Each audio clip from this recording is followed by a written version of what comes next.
Hello. My name is Javi Marcos. I am the administrator of Los Reinos. It's the biggest website in Spanish language about A Song of Ice and Fire, Game of Thrones, House of the Dragon, all the ideas of the world created by George R. Martin. It's the biggest website in the world, just behind Westeros.org. And I am going to do a recorded video now with a good friend, a friend who lives in Austria, that is for me the most significant academical expert in A Song of Ice and Fire, because he has done something that I have never met anyone, something that has done anything like that. Because this guy, Christoph Doppelhofer, has done an amazing PhD focused on the topic of this video, the cultural heritage of Game of Thrones filming. Christoph, welcome here. Hi, Javi. Oh, Glad to be here, and it's been quite a while since we've seen each other in person, thanks to pandemic and stuff. But it's great to finally connect again. Oh, yes. Christoph and I met in 2000. Well, we were talking before online, but we met in person in, I think the only time we have met each other in person. Yeah. It was 2019, before the pandemic, when in Sevilla, in Spain, two universities of Spain, two universities from Sevilla, Universidad Sevilla and Universidad Pablo de la Vide, they created an very, for me, it was astonishing too. The best, like, academical, very focused congress from people from universities all across Europe, focused on Game of Thrones and A Song of Ice and Fire, considering the point of view of the humanities. And they had people from all different types of studies of humanities, not just social studies, but also like architectural, archaeological, translation, historian, of course, philosophers. They had a crazy amount of people from a crazy amount of countries. I just participated in a very small panel with Elian Linda talking about the cultural impact of Game of Thrones. But you were there, Christoph, talking about more or less your topic, your expertise, your PhD. What did you talk about in Sevilla? I am looking at the filming locations of Game of Thrones. As many of our listeners and viewers will know, that Game of Thrones used extensive amount of on-location filming. They filmed in Northern Ireland, in Spain, in Croatia, in Malta, Iceland, and Morocco. So all across Europe and Northern Africa. And they used whole lot of different cultural heritage sites. And when I say cultural heritage sites, I mean Roman ruins, historic cities, medieval castles. That's one of the great appeals of Game of Thrones, that it has such a it adds to the realism. It shows that Westeros is a real place in the world. And at some point, as it so often happens, I had a great idea in the pub and was kind of thinking with a couple of friends. So I'm constantly, my background is in archaeology and heritage studies. So there was a big question of how authentic are heritage sites, and then how authentic is the experience that we have when we go and visit great monuments and landscapes and architecture. I thought everybody is currently going to those Game of Thrones locations, and how authentic is the feeling of going to Westeros and to Essos. And out of this casual conversation, this kind of thought experiment, a whole PhD proposal and basically a whole dissertation came out of this. I think I can share the PhD that you were so good to send me in the past. When did you started your PhD and when did you finish it? I started in 2017. It was at Durham University. It was an interdisciplinary study in visual culture. So I was supervised by experts in geography, history, and archaeology. So I'm trying to take various different influences methodologically, theoretically, and try to make a very broad study to understand this phenomenon of people visiting cultural heritage sites associated with Game of Thrones. I finished this just early this year, last year. I actually finished it last year, and I graduated in January of this year, 2023. So it's actually quite freshly available online and for everybody free to read, actually. So we can share the link to this in the description, probably. Excellent. Yes. It should be, I try to be not too specific with my wordings, so it should be quite accessible. And it has a lot of wonderful images and illustrations in it, so it's also very pretty to look at. But we'll glance over the whole dissertation today in this video, so you can get a kind of feel for it, what you can expect. So you were saying before how you got the idea of this project in a pub. I want, because you're an Austrian guy, I want to ask you how many beers had you drunk before you had this idea, because you are from a country that is specialized in beer, so you have another level of resistance of beer about drinking beer. It's been quite late, so I cannot I don't know, but again, I drink and I drink and I know things. And you live now in Czech Republic, that also is, they are experts in creating good beer. So I think that's a good place for you to be too. And you said how you got this idea, but and you were talking before about this, how Game of Thrones is a social phenomenon, a cultural phenomenon. It was the most popular. I think it's the show that has reached the biggest popularity in the world. Of course, we were talking about this, and there were a lot of interviews when Game of Thrones was ending. Will any show be like Game of Thrones? And we say no, there won't be a show like Game of Thrones, because a lot of new networking companies has started. The streaming wars concept appeared, and in the streaming wars there are so many companies creating shows and movies, and they are competing with each other in this war. Because when Game of Thrones was in his prime, there was just Game of Thrones. Now HBO is creating his product, but Netflix is creating their product. Amazon Prime Video is creating their product. Traditional TV media in US is creating their product. Disney, with a lot of money, is creating their product. Apple TV, with investing every year more money, is creating their product. So we have a lot of actors creating a lot of products, and there is a very strong competition. And it's almost impossible for a show to surpass the rest of the competition of the streaming wars and be considered the show that you have to be watching right now, because there is a strong of competition. I remember when House of the Dragon was airing last year, in the same week we had a Game of Thrones show, House of the Dragon. We had a Lord of the Rings show, Rings of Power. We had a Marvel show the same week. I think it was She-Hulk. And we had an Star Wars show, Andor. It was crazy, but we have 4 of the most popular intellectual properties in popular culture: Game of Thrones, Lord of the Rings, Star Wars, and Marvel Comics, launching a new episode every week. It was crazy. So with that strong competition, even if those products have not the same quality of House of the Dragon, it's very, very hard to be the only one, to be the show, capital letters. So do you think that Game of Thrones is like is the Swan's last song? It will be the last big show. It's very of its time, and there is a bit of a debate if this is a singular event, because the last decade was just dominated by Game of Thrones and nothing else. Of course, you had the Marvel films on the side, but there was nothing that was dominating the pop cultural discourse like Game of Thrones did. And a part of the success was, of course, that it's this serialized format to have like 10 weeks of a year being dominated by that, people theorizing online and so on and so forth. It was at the advent of the big streaming services where everybody started like getting into video streaming, where everybody even if you didn't have HBO where you lived, it was always Game of Thrones that was on the piracy websites. It's number one. I think season 7, each episode was pirated about 130 million times is the estimate. So it was like a billion illegal downloads just for that one season.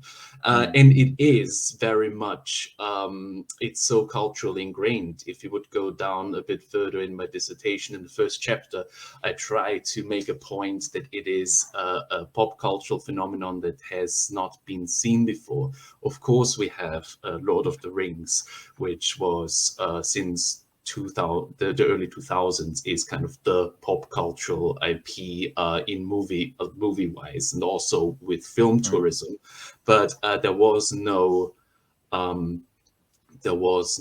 streaming at that point. There was no social media, and thanks to social media, what you will see is that everybody started sharing memes, and it's the same with right now. When you see what memes are shared, is with The Last of Us. It's currently the only show where or last year, House of the Dragons is The Last of Us is like House of the Dragon, where memes are shared. And I would say, when you see which product dominates the memes, you know which one is the most influential one.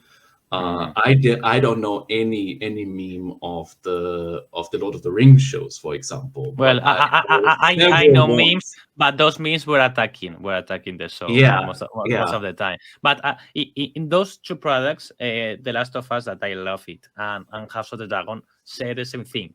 They are inheriting the good work of the original. In the case of The Last of Us, of course, the video games that sold crazy, like, I don't know, 40-50 million of copies. It was a very, very popular franchise. I think even more than 40 or 50 million. I have to check it later. And of course, House of Dragon is the first, not the only one, the first spin-off of Game of Thrones. So they were sitting in the shoulders of giants, both of them. So and also they were very good shows created by HBO that has the expertise in show. But for example, I love Succession. For me, Succession is the best show I have seen in half a decade, maybe. But it's not ingrained in popular culture. This week, when we are recording this, Brian Cox, that is maybe the face of Succession, is the Logan Roy, maybe the main character of the show, was in Madrid. And I would say that 95% of the people doesn't know who Brian Cox is or Logan Ryan is. If Daenerys Targaryen, if Emilia Clarke came to Madrid, half of the people at least would know, oh, she's from that Dragon show, something like that. The difference in popular cultural impact, it's astonishing. It's total different worlds. If you go on page 27, you can basically see the impact that Game of Thrones has on popular culture. Yeah, exactly. You just missed it. 27. What page you just missed it. 27. Okay. I because I am in the I don't know if it was the page of the PDF or the page. Yes. No. Page 27 of the PDF. I love this one. I love this one. So you can really see it is in every single way Game of Thrones has been put into into media. It's referenced in The Simpsons, in Parks and Rec. There was a Jeopardy episode, a session where they focused just on Game of Thrones. They even in the Sesame Street, and they have like side quests in games like Borderlands that are basically just a recreation or a parody of Game of Thrones. So this is just like this all-encompassing thing. If you go 2 pages down, you see how first of all you have this blood. You have an advertisement for donating blood. You have to bleed for the throne. Or for the American Red Cross. You have Game of Thrones themed weddings. Although I don't know who would want to do that with the track records of weddings. You have Donald Trump declaring sanctions on a different country by sharing a Game of Thrones meme, more or less. So you can see that the Game of Thrones is geopolitical.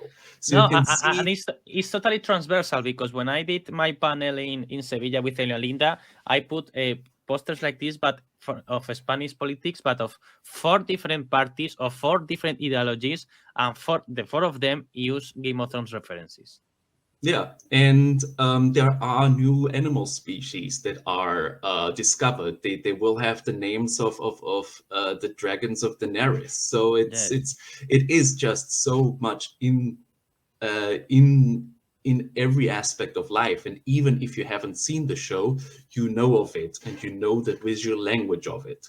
And that is what fascinated me about it. And because I'm from a cultural heritage background, I wanted to see how this impacts the filming locations. And it impacts them quite substantially. It's not only that they're now guided tours. It's not that they sell merchandise there. People use actually the names King's Landing for Dubrovnik. They use Winterfell for Castle Ward in Northern Ireland. And it has a really big cultural impact, how those places are seen. And in very unexpected ways, which we can talk later about. But just to take some things ahead from that, because many people did not know many of the places that Game of Thrones has been filmed, and now they're major tourist destinations. Northern Ireland, before Game of Thrones was put on the map, was mainly known for the violence of the troubles of the Northern Ireland conflicts for decades. And what it did, it kind of showed a different side of the country, and this is one of the most amazing aspects of my research. Yeah. You, of course, you were focused in the places where Game of Thrones was filmed. It was filming in Northern Ireland. It was filming in Spain. It was filming in Croatia.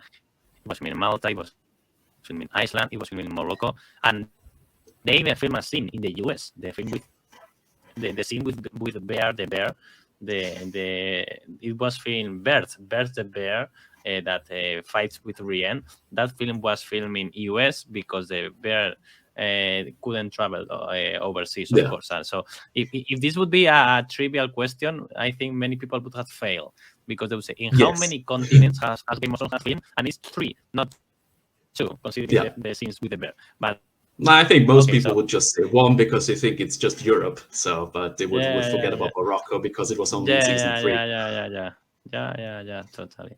And you studied in this project is what happened in the places where Game of Thrones was had filmed. Yeah. So what was your general impression about this? How impacted? Very small impressions about how impacted those places, Dubrovnik, Belfast, etc. So if you would go to chapter 4, which is that's a bit further down the road.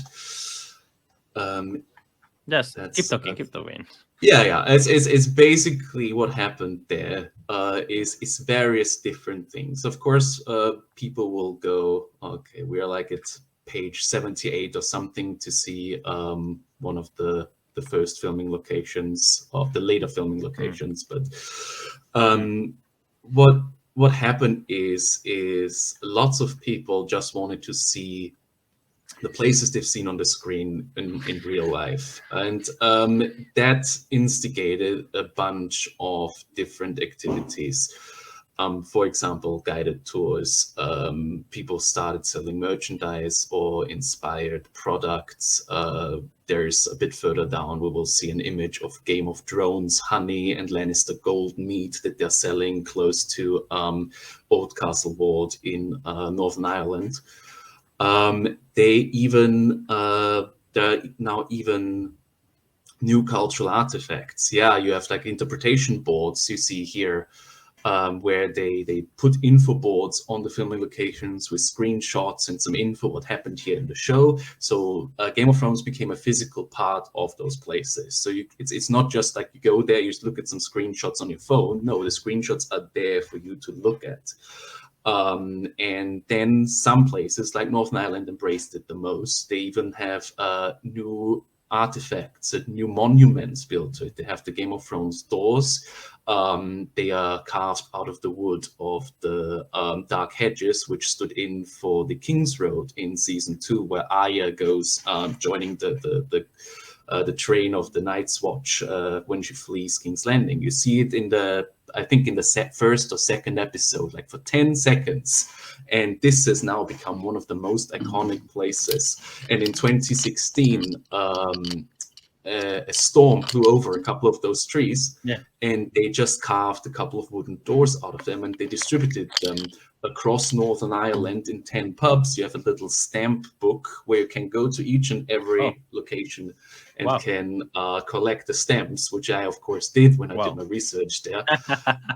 You can, that's probably a bit further down. And then you also have the Glass of Thrones. They have like big glass windows, look like cathedral windows, and they're spread all over Belfast. And the last thing is I have pictures of that. It's all in there. Here are a couple of images how it looks now in Old Castle Ward, where they filmed Winterfell for the first season. So they have now activities where you can dress up. They have an annual Winterfell festival. It doesn't take place anymore. It was between I think in 2018 and 19 it took place, and after that the pandemic hit, of course. They really tried to exploit this economically, and you can really daily here at Inch Abbey, that was this is the place you were talking about. Exactly. That is the King's Road. 10 seconds you could see it, and now it's completely packed, which is also a bit of a problem because this road is under heavy pressure now, and it's now forbidden to drive through there because it would damage the roots of the trees. So there's actually some danger of over-tourism, because now all of a sudden everybody wants to go there. Even people who haven't watched Game of Thrones. It's now become one of the main attractions of Northern Ireland. Nobody knew it before Game of Thrones.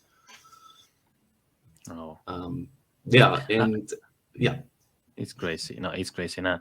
And you were really focused in studying in your PhD, that of course is a very long PhD. We won't cover 350 pages of the PhD. Yeah, it's a bit long. But you were trying to look at how this fan culture of related to visiting the place where your favorite show has been filmed, or even a show you have not even seen, as you were saying before, and how this location change, how they expand, how changes the identity of those sites. For example, people may want to visit a very famous location, and historical, for example, Italica in Spain. Italica is a city that is 2,000 years old.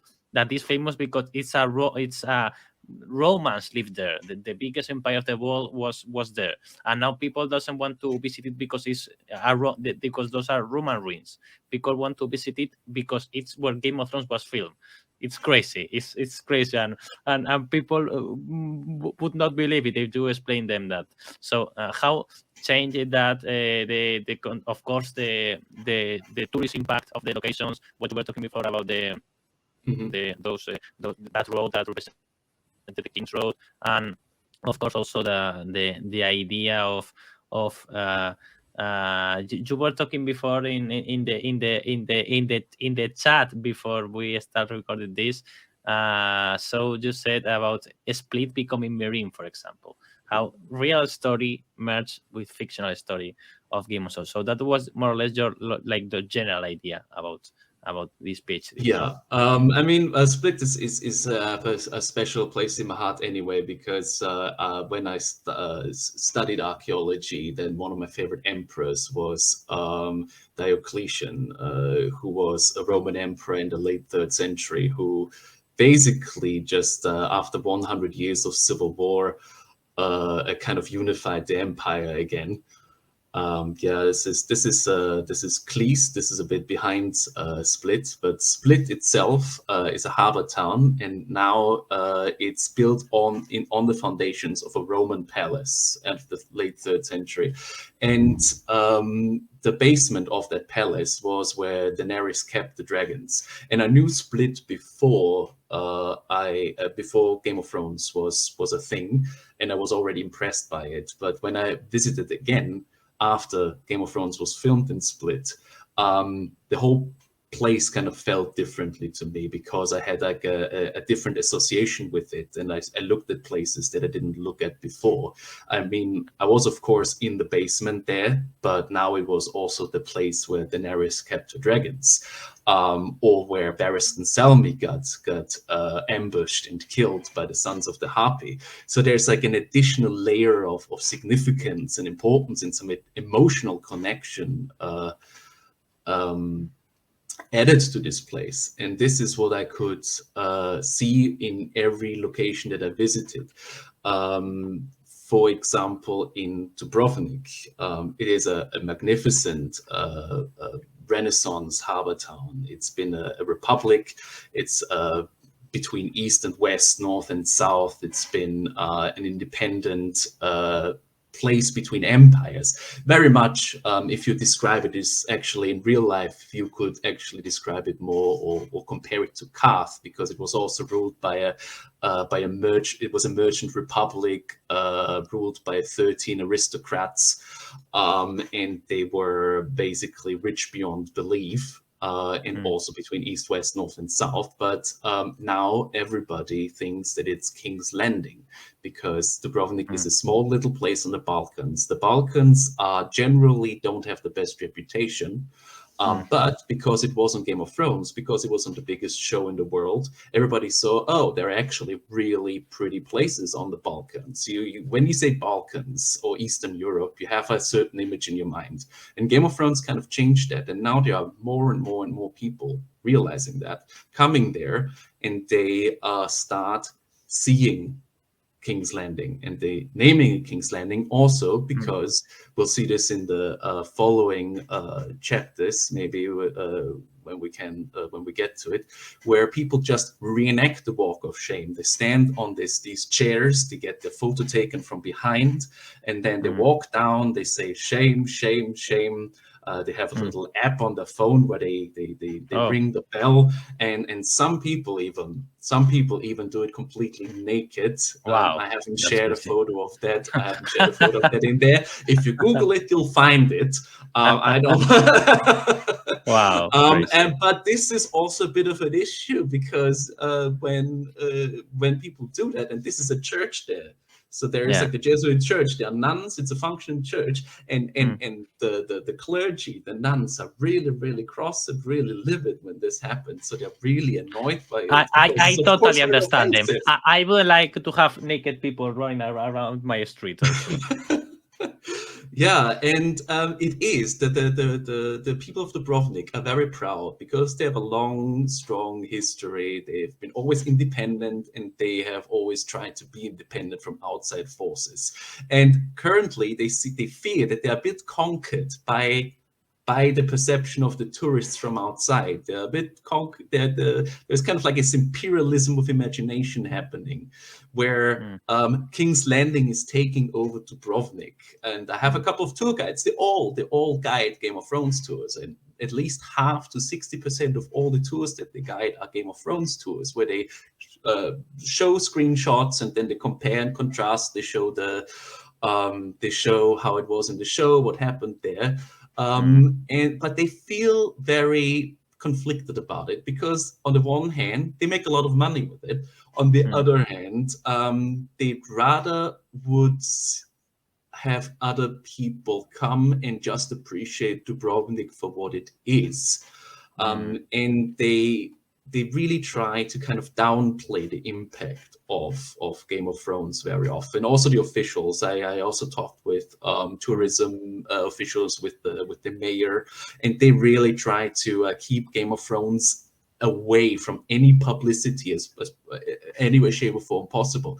They actually had a previous government that really wanted to reinforce Game of Thrones on the city.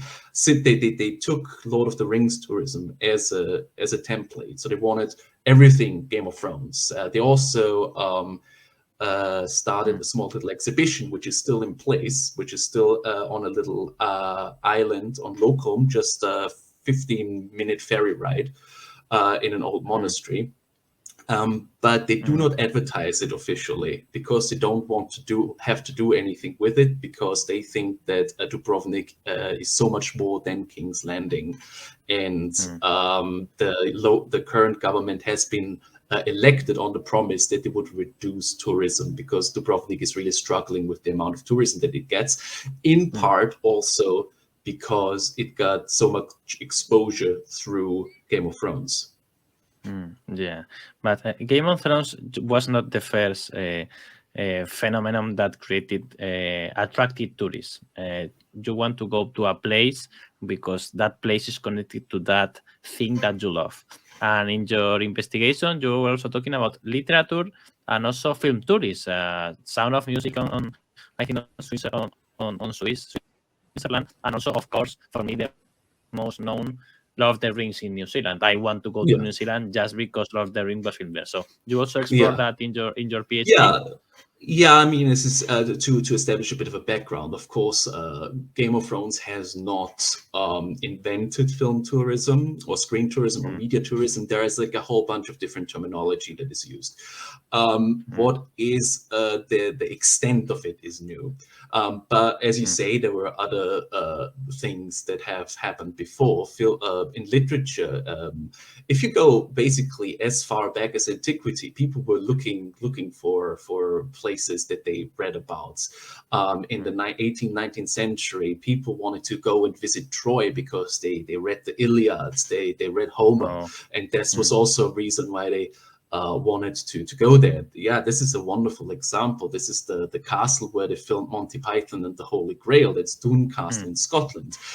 It is just another Scottish castle if you would not have Monty Python and the Holy Grail attached to it. But now it is the castle where Monty Python and the Holy Grail was filmed, and now it's special. Now it sets itself apart from the other Scottish castles. And a little bit of trivia: the first season of Game of Thrones was actually Doune Castle stood in for Winterfell in the unaired pilot. Oh, so in the pilot that was not aired. Was not aired, but they filmed there. Yeah, they filmed there. They filmed there, and they filmed in the Great Hall. And the Great Hall that you see in the show until now, or basically for the entirety of the series, is a recreation of the Great Hall of Doune Castle. And you mentioned The Sound of Music. That's actually in Austria, so where I'm from, in Salzburg. Oh, so I thought it was, but the film takes place in Switzerland? I don't know. No. They filmed in Salzburg. They filmed in Austria. And this is it has been filmed in 1965. And to this day, if you want to believe the tourist board of Salzburg, there's still 300,000 visitors coming to Salzburg every year just because of The Sound of Music. And also in Salzburg, you have these walking tours and you have souvenir shops where you can buy merchandise for that. But I am checking here other famous location, real life location connected to popular culture phenomenon. Yeah, is the Comte de Monte Cristo, very famous book. This is very interesting. By Dumas, the French writer. It's very interesting because this hole that they made there, they made this after the book was written and people started coming to this prison island. And to make the story that Alexandre Dumas wrote more convincing, they dug a hole into the wall. Just to make it appear that the Count of Monte Cristo was actually there. So it is actually the fabric of the castle, of the cultural heritage site, have been altered to fit the fiction. And this is a fascinating thing, that you have the heritage site, then some fiction happens there, then the heritage site adapts to the fiction. Yeah. Why money? Tourism. It's most of the time when you ask why something happens, the answer is money most of the time. And I have been there. I have been here in the Sherlock Holmes Museum in London. I think I didn't enter the museum because I think it was a bit expensive, but I was in the shop because it was free to visit the shop. And I bought I like a magnet or a key ring. I think I bought both, and I took a card. So if I have a problem, I have a card in my wallet that says, Sherlock Holmes private detective or something like that, so I can give to the other guy. And I have been also here too, of course in London. Of course. I think every Harry Potter fan that has been in London has visited this place. It's very small. There is always a long queue to take a picture then, but it's very famous. Yeah, It's very people famous. are queuing for it, and it's now part of the heritage of King's Cross Station, and it's entirely fictional. And to be fair, this is not only in the proper location; it's just in the hall in the train. Yes. Hall. It's not in a real platform. Yeah. On the real place. Yeah, we see like it happened. See, we talk like it happened, and this is kind of the point that I'm making. And it is still. I mean, the problem is you cannot. It's very hard to determine why people do this. There's a lot of media studies out there that say it's because it's so visual. It is a shared kind of a shared phenomenon because many people do it. You get you kind of, the desire is created to see it with your own eyes. I mean, this is the same thing with like general tourism. If you see a lot of photos on Instagram of the same kind of location over and over again, oh, I actually want to go there and want to take the exact same photo. Although you could just Google the photo if you really just want that photo, but you want to be there to do it yourself. This is a kind of a part of the shared human experience, at least of the modern human experience, where you go to places, take the photo. This is part of the tourist performance. And now part of the tourist performance of all those Game of Thrones locations is to do Game of Thrones stuff. You go on a Game of Thrones tour. You reenact the Walk of Shame. You go and visit the dire wolves. If we go into chapter 5, you see what I've been doing there. I am introduction. Yeah, almost a bit further up than we're there. Up.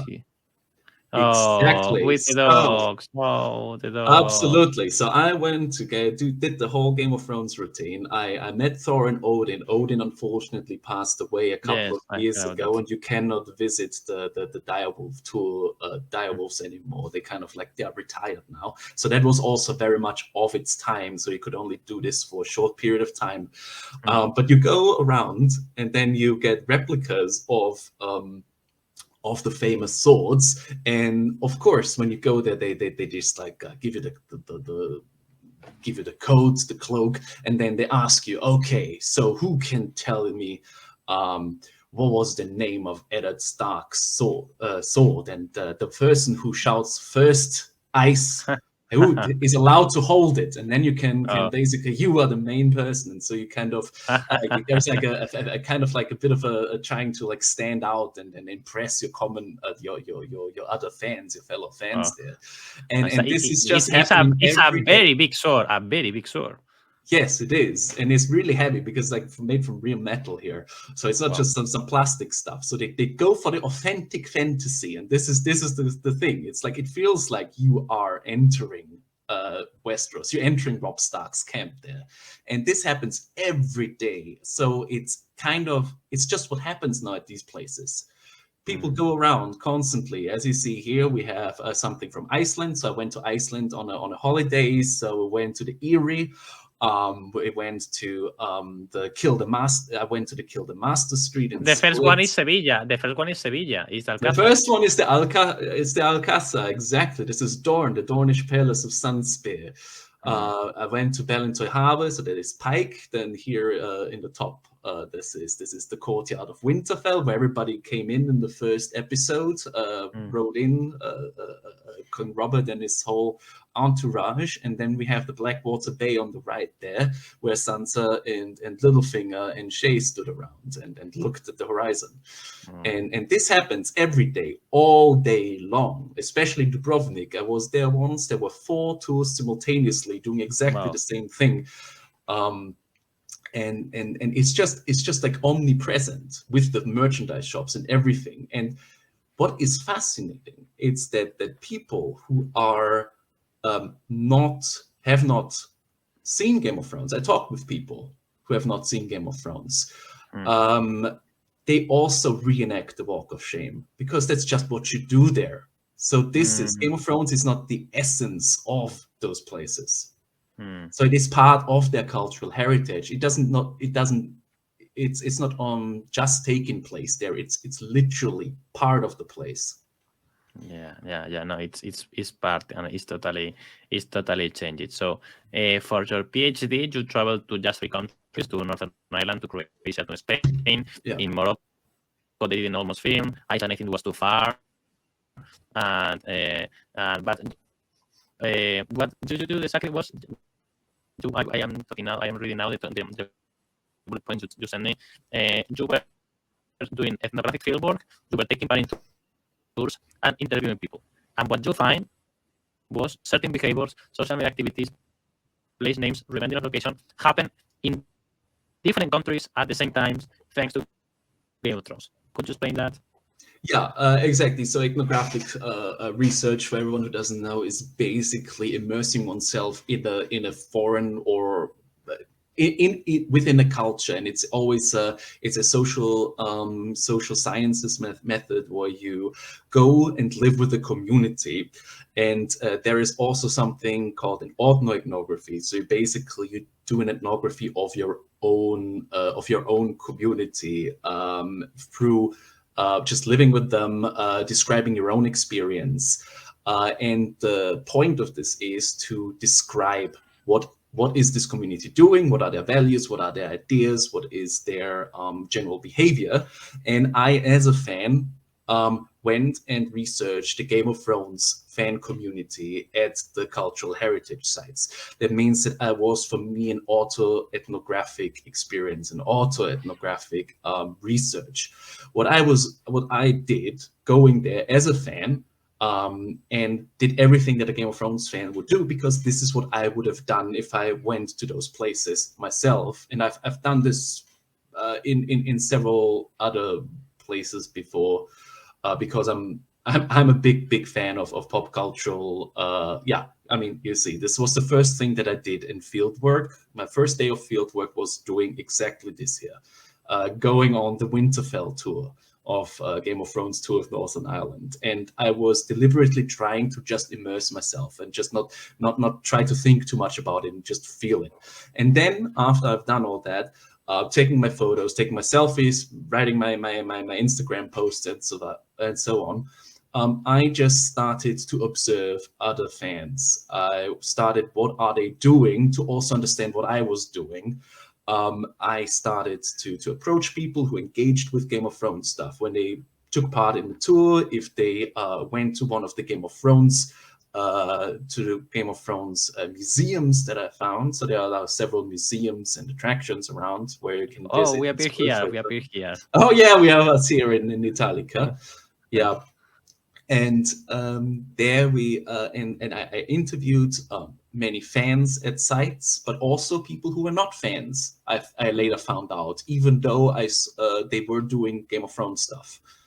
And I was taking lots of photographs, lots of videos, I interviewed tourism, people involved in tourism, policymakers, like government officials, like the mayor and head of tourism and cultural heritage in Dubrovnik, for example. Yeah, this is what I was talking about earlier, the 4 tours at once at Blackwater Bay. So nobody knew that bay before, and now it's one of the main attractions. But also what's very interesting is that everybody calls it Blackwater Bay, even the locals. Oh. And this is one of the things that I'm more or less was finding out during my research, that people now start using the fictional names for the real filming locations, which is very interesting. And how this happens is very often through hashtagging. Because you're just like, oh, hashtag King's Landing when you're in Dubrovnik, or at Castleboard, hashtag Winterfell. But you could also geotag your photos. So when you Google, for example, Winterfell on Google Maps, you will be directly directed to Castleboard in Northern Ireland. Oh, good CEO work for those guys. Oh, it's crazy. And I also, you were there, you mix with the people, you discover some things, you were talking about the tours, and also you went to Spain, of course. Yes. In Spanish. Yeah, of course. And you were talking about rebranding, and you were saying about what did in Osuna, el Salón de Hielo y Fuego, the Tierra de Dragones. Now in Cáceres they are doing House of Dragon or Game of Thrones, but they filmed Game of Thrones there, and it's their Cáceres City of Dragons, because in Cáceres it's also because do you have something about Cáceres? I'm going to check if you have something about Cáceres. The point is that the saint patron of Cáceres is Cáceres doesn't appear here. You have to do a version 2 for House of the Dragon. The point is that it's crazy. Yeah, a DLC. If this would be a video game, a DLC of House of the Dragon. Because the patron of Cáceres is Saint George, and Saint George is the saint that kills a dragon. So the image of a dragon has been always connected with the city. So they use this historical, traditional connection with dragons to make also the City of Dragons, because House of the Dragon and Game of Thrones, being King's Landing, was filmed there. So that idea of what you said, rebranding a city using the fictional name, is also interesting from a linguistical, original, etymological point of view. It's also very interesting. Oh, absolutely. There is very often the idea or the approach to kind of link the quote unquote real history of the place with the fictional history of the place, and at some point they kind of merge. In Northern Ireland, they try to make the connection between Robb Stark as king in the north and John de Courcy as king in the north, who conquered Ulster in the medieval times, and who built Inch Abbey, where Robb Stark's camp is now located, or like used to be located in the filming. There is a dragon statue in Dubrovnik. There is like with a little like panel where it's a lady with a couple of dragons, and they say, "Oh, this is like Daenerys." So you try to kind of try to put the fantasy into your local narrative. To make it more appealing and more real, and the same with like Dubrovnik being very similar to Kath. But of course, the reason why these historical parallels keep popping up is because George R. R. Martin took a lot of historical inspiration from absolutely. And now it's kind of like the other way around. Like Game of Thrones is not like the history or the cultural heritage sites. I mean, the wall in Game of Thrones is just it's Hadrian's Wall in North England. This is George R. R. Martin said that explicitly, but now Hadrian's Wall is like the wall in Game of Thrones. So you kind of like twist it around. So everything is like Game of Thrones rather than Game of Thrones is like actual historical monuments. No, absolutely. And but yeah, you were talking about the rebranding of places, and this was particularly interesting in Northern Ireland because they proclaimed themselves Game of Thrones territory. So they really have a complete reimagining of the entire landscape. They have those filming location maps. They have artifacts in museums. Like the Game of Thrones tapestry, which is again a reference to the Bayeux tapestry, which shows the conquest of England by the Norman the Conqueror in 1066. And now they basically made a Game of Thrones version of that and exhibited in the National Museum. And they say in the exhibition that Game of Thrones has become part of the cultural heritage of Northern Ireland.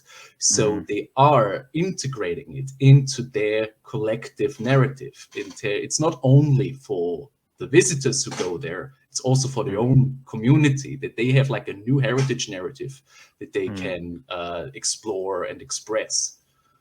No, yeah, that's superb. And but also, and what they did in Cáceres City of Dragons, one of the panels we did was about the impact of Game of Thrones filming and House of the Dragon filming, and they were talking about they didn't enter a lot in what you said, this social analysis, the cultural heritage analysis. They were talking a lot about economical impact and how it benefited those cities. So could you talk about this? About what was the financial benefit for the cities or for the locations where the show was filmed?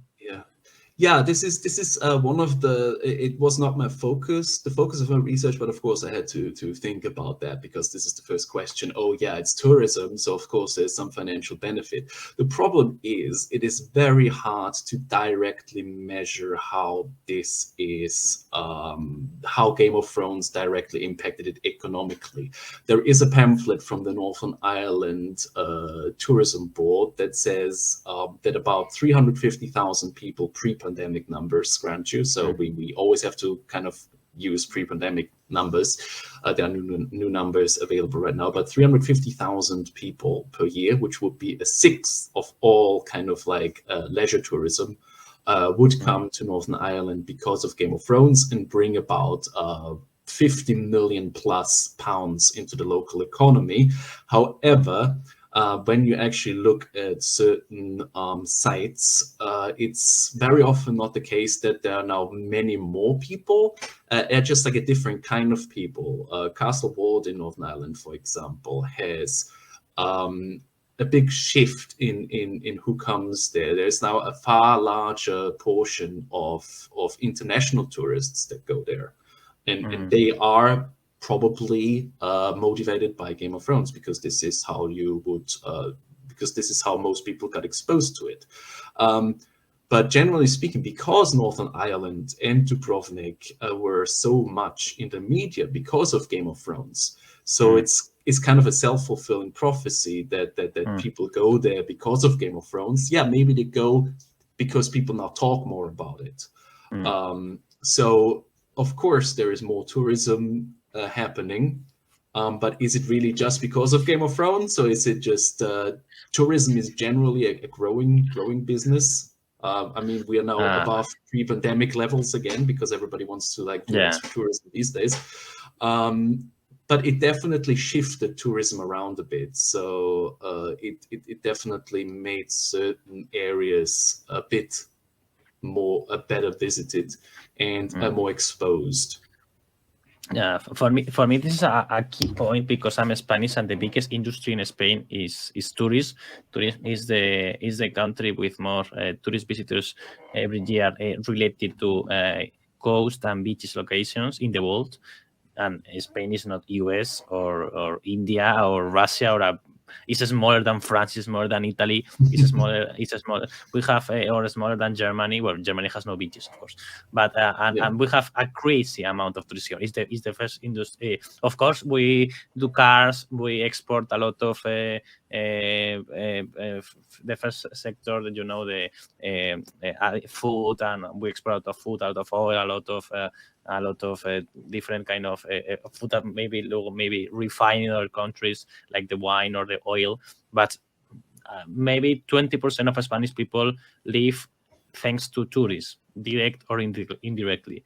In all the Spain is crowded with people from other countries that want to visit our beaches, and luckily also in the last decade also not only the coastal places but also the historical places, the places with hundreds, thousands of years of history, like Cáceres, like Toledo, like Madrid, like Salamanca, where I am from, that they want to visit a country that they want to visit a monument that is 2,000 years old. Because, for example, in the US, you don't have monuments that are 2,000 years old. So for me, it's very, very compelling. And to be honest, why you can do events related to Game of Thrones is because you have to tell to the local authorities that these kind of things will give you money. Will give money to the people directly involved, but also to people indirectly involved, because some people would just go to visit, for example, Cáceres because Game of Thrones or House of Dragon was filmed there. And they will tell that to a friend of them, okay, I went to Cáceres last weekend because Game of Thrones and House of Dragon was filmed there, and I love Cáceres. And maybe that guy who talked with him is not interested at all in House of the Dragon or Game of Thrones, but he wants to visit a new place. He heard good things about Cáceres, and then that people will go to Cáceres. Not because Game of Thrones directly, but indirectly, because a friend of them or a family of them traveled to that city because Game of Thrones was filmed there. The mouth-to-mouth experience, and now, of course, totally multiplied by social media, where you can share where you have been. it's crazy for the tourist sector, and I think you are right that we cannot really measure how big is the impact of tourists, because how many people went to Cáceres thanks to House of Dragon? We know how many people went to Cáceres for the Cáceres City of Dragons event last year. It was around 1,000 people. But we don't know how many people visit Cáceres after that, because you are not going to do a survey to every single person that visits a city. This is not a Chinese state where you can totally control your population. People go around and you don't get questioned by the authorities. Why are you here? Why do you travel here? People just go and return, come and go, without knowing why they're here. But many people are there because a friend of them visited that place because Game of Thrones was filmed in that city. That's key. It's, as you said, it's impossible to totally measure, but the real impact is there. And I think we can only check in big data. I think we could only just know the data considering how the number of tourists in a country that is not, or a city that is not crowded with tourists usually, how it has multiplied or doubled in amount of time. For example, I would say an example in Spain, Peñíscola in Comunidad Valenciana in Alicante, where Game of Thrones was filmed, has always had a lot of tourists. So it's impossible to measure how filming in Peñíscola affected Game of Thrones, affected the city, because Peñíscola has always had a lot of tourists. Yes, exactly. So we don't know. If a city has always a lot of tourists, we don't know how many of the new tourists came for Game of Thrones, because that place has always has a lot of tourists. But places like Belfast, as you said, like Northern Ireland, maybe even Croatia. Well, Croatia. In Croatia, there's a wonderful example, which is the Fortress of Klis, which is like where Marine has been filmed. It's like this wonderful castle on the hill where they put the pyramids in CGI on top. That has surged, at least in TripAdvisor's searches. So the interest, at least, was there. Over 579% compared to before. Yeah, exactly. There you can read. They had a little exhibition. This is me with my wife there in the little exhibition in Klis. Unfortunately, that burned down because a lightning strike hit it. Wow. So unfortunately, that's gone now. But yeah, the Klis is definitely one of the places where they had an insane amount of fallout from tourists that would come there. Split was always popular. Dubrovnik was always popular, but it's those small little outskirts areas where you feel it probably the most. Wow. I think that when I have been interviewed by local media usually about what was the impact of Game of Thrones filming in that location, and I always say that I was very lucky when I was doing a travel to London for my PhD, not my PhD, for my master's degree, and I in the London Town Hall, City Council, communication department, whatever. I met a girl, and when they presented us the visitors that were from Spain, from a master's degree in corporate reputation, that were visiting that communication department of the London City Hall, they said my name, and for me it was crazy because this guy is Game of Thrones. When that girl said when the university, the college send your profiles, I was looking at this profile because this guy is like the Game of Thrones guy, and I'm from Northern Ireland. I think I still have the card of that girl. I don't know if he's still in the London Town Hall. I have never ever talked to her again. But she said, I'm from Northern Ireland, and I can tell you we have doubled the number of tourists thanks to Game of Thrones. And that was a girl from there. And I guess she had the inner data, the town hall data. So I always say that in Belfast, they say a 200% increase of tourists related to Game of Thrones. But when I presented the Casa City of Dragons event last year, I was telling to the press, okay, it's easy to double your numbers, but you're at Belfast. When you don't have good weather, you don't have good food, you don't have a lot of places like Cáceres or other places in Spain, or maybe Croatia has. So it's easy to travel when you are in the down, when you are very down. Yeah.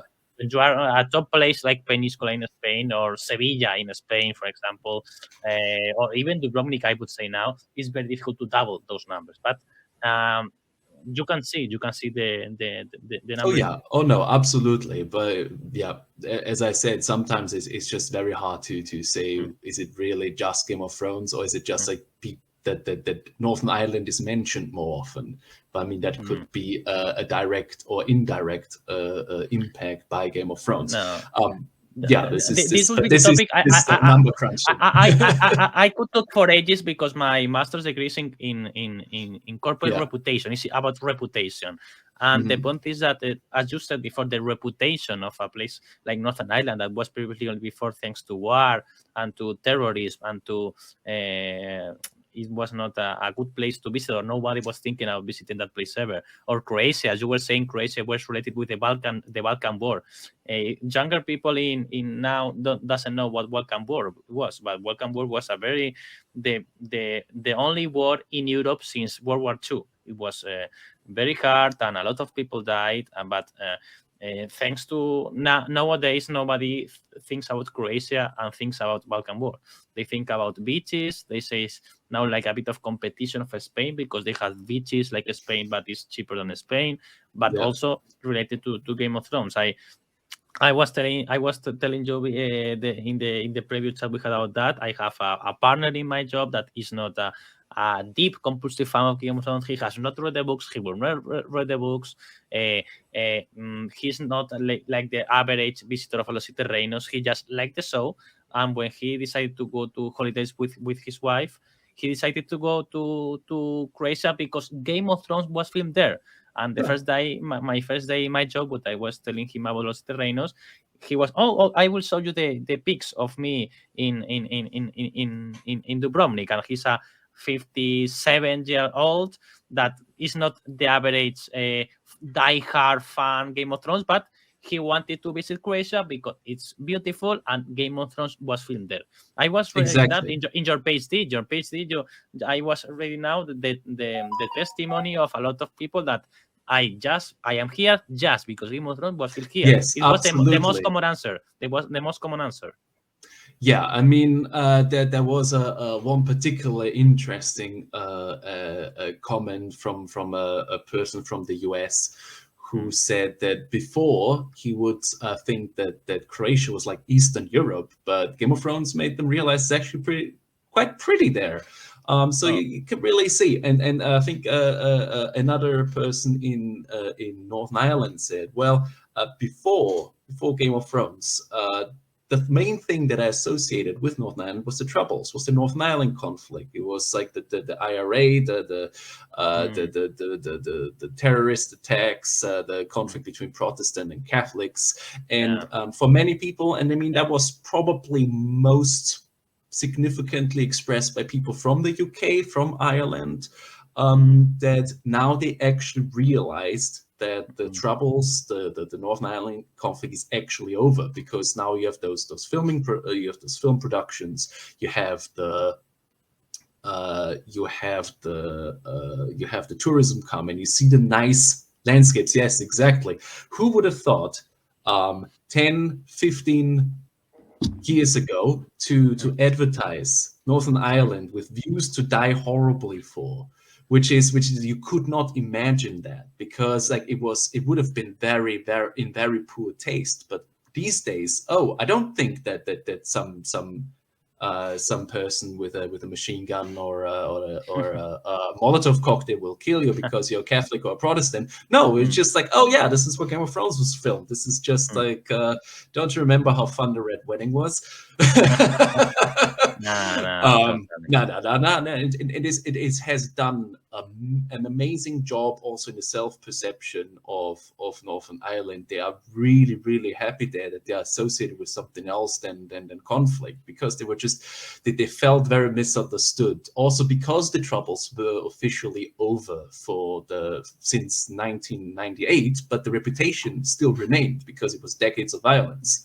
And similar with the Balkans, Croatia also had if it wasn't for the Balkan Wars in the 1990s, it was just like, oh, it's Eastern Europe and the Balkans. That's a poor, ugly area anyway, because it was part of the Eastern communist bloc. So it had that kind of reputation for many people around the world. But yeah, this is more the main idea, more the economic impact is more the social and cultural impact. So one aspect of it is kind of how people perceive the place. The other aspect that I'm focusing on is kind of the communities that kind of form around Game of Thrones and that are currently that are visiting there. So this is very much created by a fan phenomenon. It started as a fan phenomenon, became larger and larger because it became a big tourist phenomenon. But we talked about this earlier, and you told me not to spoil things for the podcast. But it's a very communal experience, this Game of Thrones tourism. This is actually the first thing that you show here. That's actually quite good.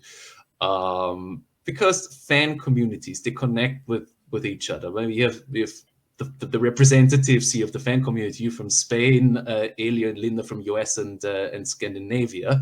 But generally speaking, you have Game of Thrones fans from all over the world. And we were talking about, should we subtitle this thing, and you speak English, and the listeners and the viewers, will they understand us, or and I said it's one of the things that Game of Thrones has provided the fan community with is a common language, and this is a common visual and performative and cultural language, a pop cultural language, if you will, that is happening in all those places. So everybody kind of knows what the other person is up to, even though they don't understand each other verbally, but they know exactly what's going on.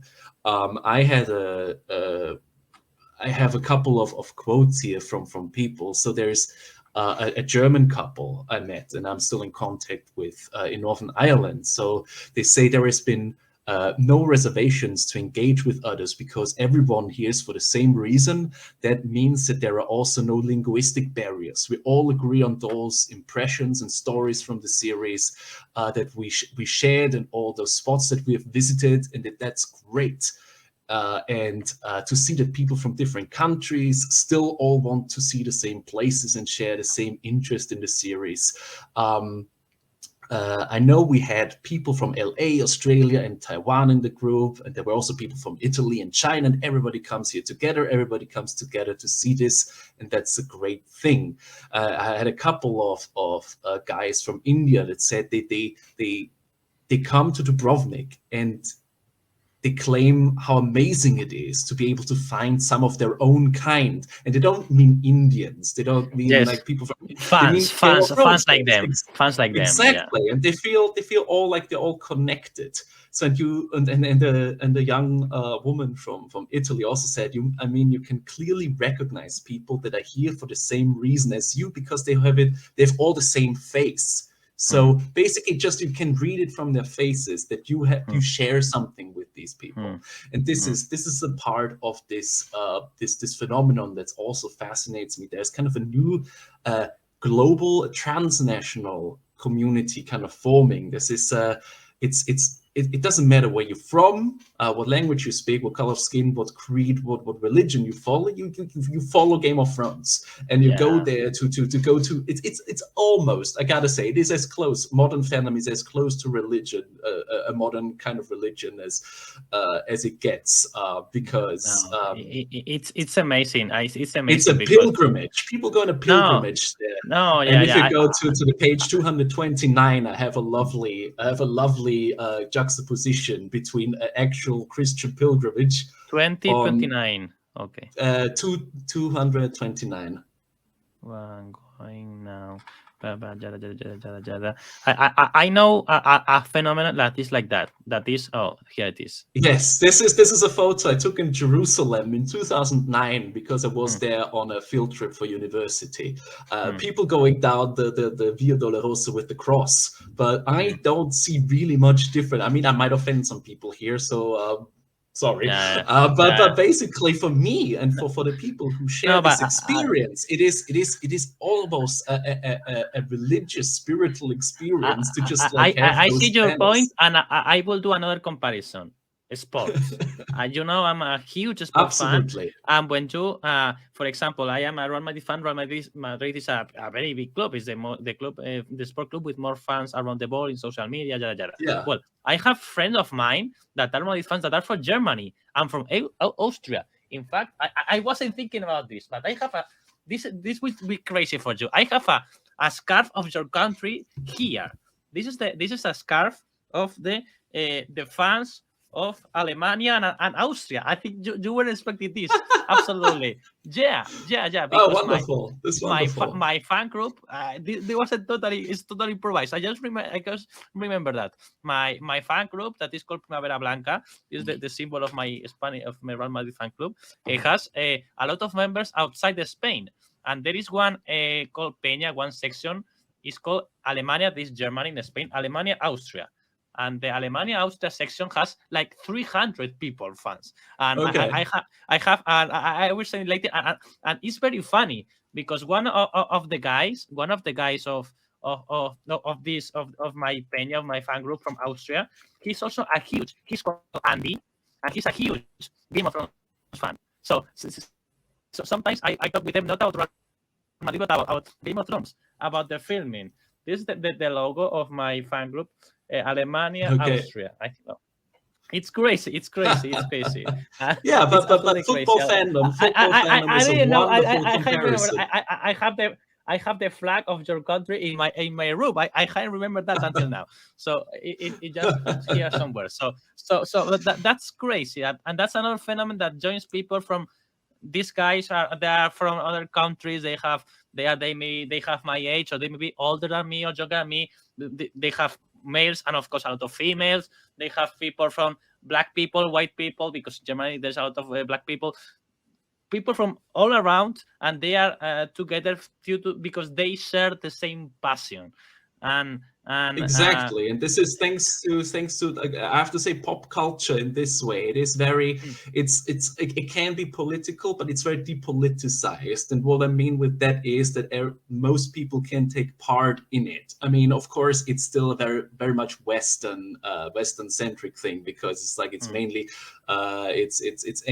you have to have a certain amount of capital to be able to participate in pop. Have a TV, watch stuff. That's the difference with the sport. But with piracy, you can watch Game of Thrones even if you are poor. Like if you can watch, if you are in Africa in a poor country, you can also watch football because it shows in a local TV. Because but I really like your comparison.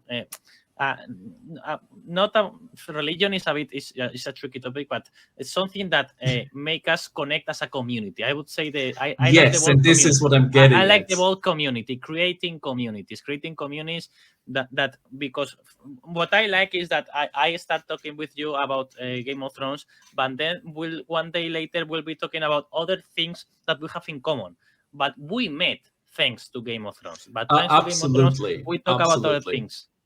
Yeah, and this is I put this religious image there. It's because it's a very easy way of kind of making the to visualize what I mean. People go to an important place for the community. They come from all over the world. They come together and they join in the same kind of activities. There is this and they do a procession. They have their rituals. They have their common language. And again, it's not about like the vocabulary and the grammar. It's about the visuals and the things that you do, the things that you wear. You have your Game of Thrones shirt. I mean, I have here my my shirt here. I love it. I got that from my as a goodbye gift, a farewell gift from an internship in Northern Ireland, where I worked for the National Museums of Northern Ireland, and they gave, because they knew that I did my degree in Game of Thrones, they just like gave me a Game of Thrones themed shirt. Oh, I love it. Yeah, Nah, it's great. It's great, and that's why I think that's why we are doing this kind of stuff, because Christoph, he has studied a lot. He's an academical. He has a PhD. He has a regular job. But he doesn't live thanks to Game of Thrones. He doesn't pay the bills thanks to Game of Thrones. He's not.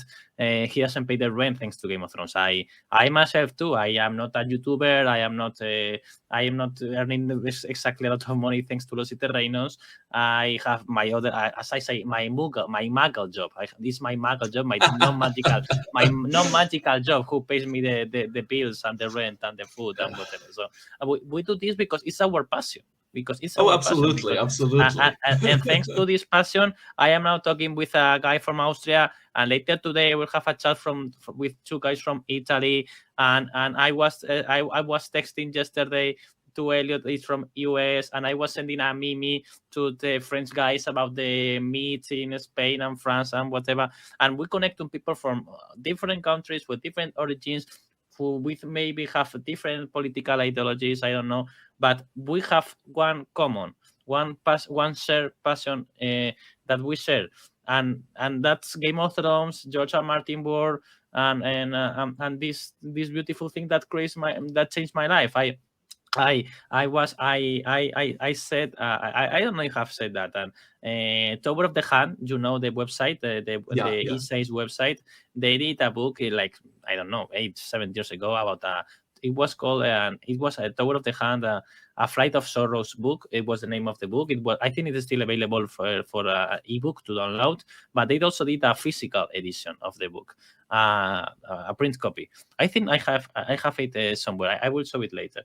But I collaborated with the book, not writing an essay, but writing something, and they did like a kind of contest, and the most chosen, the most voted election would that sentence would appear in the back of the book, and that image of a tower would appear in the cover of the book, and they selected my quote and my tower, and just talk a bit, and I will find the book. Just talk a bit and talk to the audience about, I don't know, whatever. All right, what should I talk about? I will be in a minute. Okay, well, do a monologue. For everyone. Yeah, all right, my monologue. So my concluding words is, if anyone is interested in this dissertation, it's freely available online. So if you just Google item. Oh, right. I just wanted to tell everyone how to find my dissertation. So basically, if you Google my name, that should be enough. But if you want to be a bit more specific, Travels from Winterfell to King's Landing.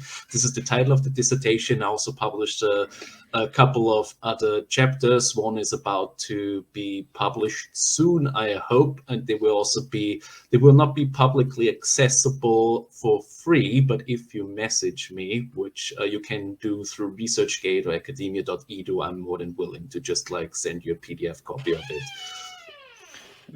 People will be into what I was telling. This is the book Tower of the Hand, Flight of Sorrows. I have one of the very limited physical editions that they did. They choose the tower because I got votes on Facebook and like. But the good thing is that they use my sentence for the back of the book, and I don't know if people can see it. Yeah, I can see it. The point is that I didn't say has changed not only my life. I typed has not changed my life, but they rewrite that, and the actor sentence is right, because has changed my life. The A Song of Ice and Fire has changed my life. Oh, it definitely has changed a lot of lives. But the way I spend it, I enjoy the series of books. Like now, before I have discovered a new book, new website, theories, essays, discussion, and most of all, an amazing fandom. And that's for me the key. We are part of a fandom. We are part of a fan group or fan communities that share the same passion, and that's what at the end changed your life. You met amazing people. Some people even met the partners, their wife, husband, whatever, even their more deep friends, because they share the same passion. Oh, I met several people who went on their honeymoon for Game of Thrones travel, for example, because they were just like they were sharing this Game of Thrones passion so strongly together. So I was sitting with a couple, yeah, and then I found someone. I did not meet them, but one of the tour guides in Croatia in Split told me that at some point somebody dressed as Jon Snow and somebody dressed as Daenerys in Dubrovnik met each other. They didn't know each other before, but then they went the rest of the journey together. Wow. Love wins at the end. Wow. That's cool. Even in a world as tragic and horrible as Westeros, love can win at the end. Wow. Yeah. No, it's and again, it's changed lots of lives. I mean, lots of people like make their living through fandom, like with being YouTubers and so on, or being authors that write about it. I definitely earned a bit of a living for a while because my PhD, I was funded, so I basically was paid to do my research. And of course, I mean, it is like for the rest of my life, Game of Thrones will be a really major and important part. It will be an insanely important part because this is my part of my education, of my research, and of my contribution to further kind of knowledge on fandom communities and cultural heritage sites and pop cultural discourse and social media discourse and so on. So and this will just like remain for my entire life an important part. So Game of Thrones is part of what I am. No, absolutely. It changes, it transforms our life, and well, we won't repeat the same again and again. I think the idea was clear, and well, Christoph, I think it was amazing to talk with you about this, and I hope the audience, I don't know what will be the audience of this, but it was amazing talking about this and exploring the academical points of your research, a very long, very detailed research, talking with a lot of people, visiting a lot of countries, doing a lot of different kind of research, not just the social, cultural impact, but also talking about the heritage, talking about the history of the places. I think it's unique. It's unique. I think at least that I know, nobody ever in the world has done something like that. I know people that has done a master's degree, the master's degree focus, or the project for the master's degree focus on something related to Game of Thrones. I have a colleague of me who did she did an architectural analysis of several Game of Thrones buildings. I have known people have done for the just the degree, the project for the degree, something related to Game of Thrones, but to do actually a PhD, a 350 document, for me it's crazy and nuts, and I cannot talk in the name of the community, but as a representative member of some of the community, I would say leaders of the community or whatever, I would say just thank you. Say thank you, Christoph. Well, thank you for the conversation. I always like to talk about my own stuff because this is how academics do. Your work is for the ages. Your book is for the ages, and I think maybe in the future, people will look at your PhD like as one of the reference for how to study the social cultural impact of a phenomenon like Game of Thrones and how it impacted the real life location and real life people. So thank you, Christoph. I not only consider you a friend or colleague, but I also consider you something to look up to. Have you? Oh, that's really kind. I mean, you have the courage and also the willingness and the hard work and the routine and the sacrifices, because it's not easy to do a research like that. So I was really in a recorded thing. I want to say to you, thank you, Christoph, because what you did was amazing and it's a reference for the future. So thank you, thanks a lot, Christoph. Thank you very much. Do you have something more to say, or we'll just close this stream? I think we cannot just close it, but I mean, it's just can only return all the great compliments that you gave me, and also without my PhD, we wouldn't know each other, so that's always a plus. Of course.